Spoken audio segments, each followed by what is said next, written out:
Hey guys, it's VP91, and I'm giving you my review on the Zelman Z3 Plus case.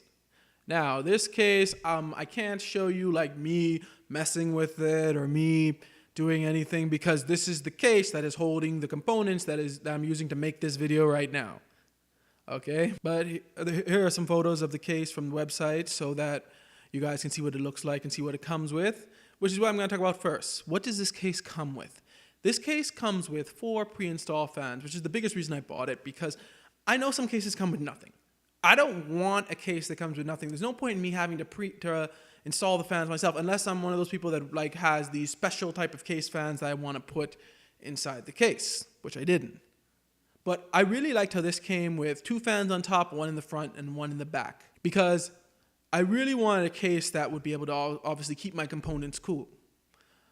It also comes with 2 USB 2s and 1 USB 3 on the top, and the audio and mic jack on the top as well, which is actually very convenient. At first I was like, ooh, that's a little weird placing, but then it's so convenient to be able to just take my USB thing and just stick it right on the top while I'm sitting down. I don't have to move or anything. It's very convenient to just use that instead of having to go around the back or having to get out of my chair, basically, you know.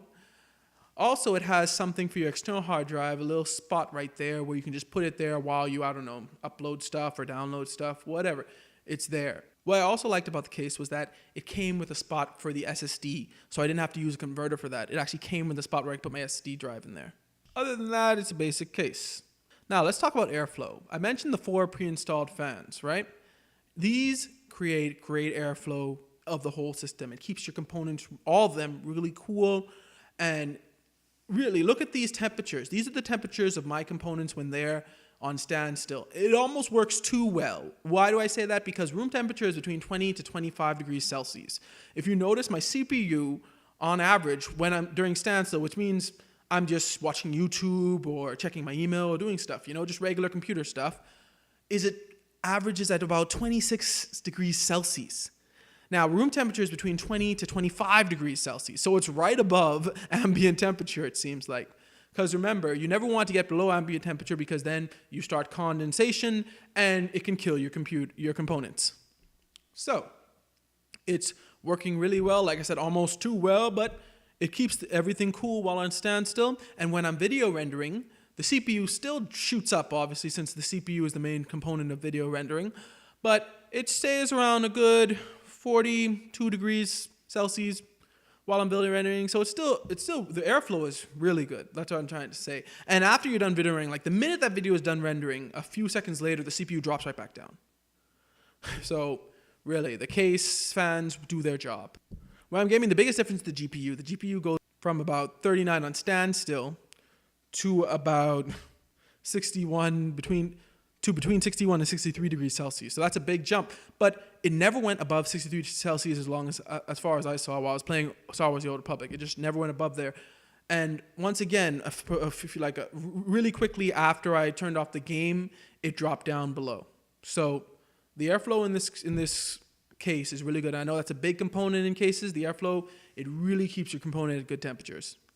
All right, now, here's one bad thing about this case. Now, this is one of the few bad things I found about this case, but it's a big one. The space. The case comes with just enough room for everything. And when I say just enough room, your components will be very snug. Okay? If you plan on using 2 graphics cards with an SLR, most likely do not buy this case. I'm just going to say that now. Using SLR, I cannot imagine using SLR for this case. This case has almost no space other than what you need. It has room for the video card, the fan, the CPU, the motherboard, the power supply. Basically, it has room for everything, but just enough room. So if you only have plans on using 1 video card, it's fine. Though, once again, because of the spacings, the wires, it will not look pretty. You can probably get neater than I did, but in general, those wires will kind of be tangled up a bit because the spacing of this, it basically, like I said, just enough room for everything. It doesn't have the excess room to so that the wires, you can put them somewhere that makes it look prettier. No. Now, I got this case for $50. To me, that was an excellent deal. The case came, like I said, with 4 pre-installed fans. And for $50, That was almost a no-brainer when I bought it. It came with 4 pre-installed fans, came for $50, and like I said, that was just greatness. The case, the pricing, almost unbeatable with what it comes with. So those of you looking for a case that's going to come with fans, that's going to provide great airflow, that doesn't cost too much, this is the perfect case for you. Overall review, like I said, the only real downside, or at least the only big downside for this case, is the space. If you guys plan any SLR, I cannot recommend this case.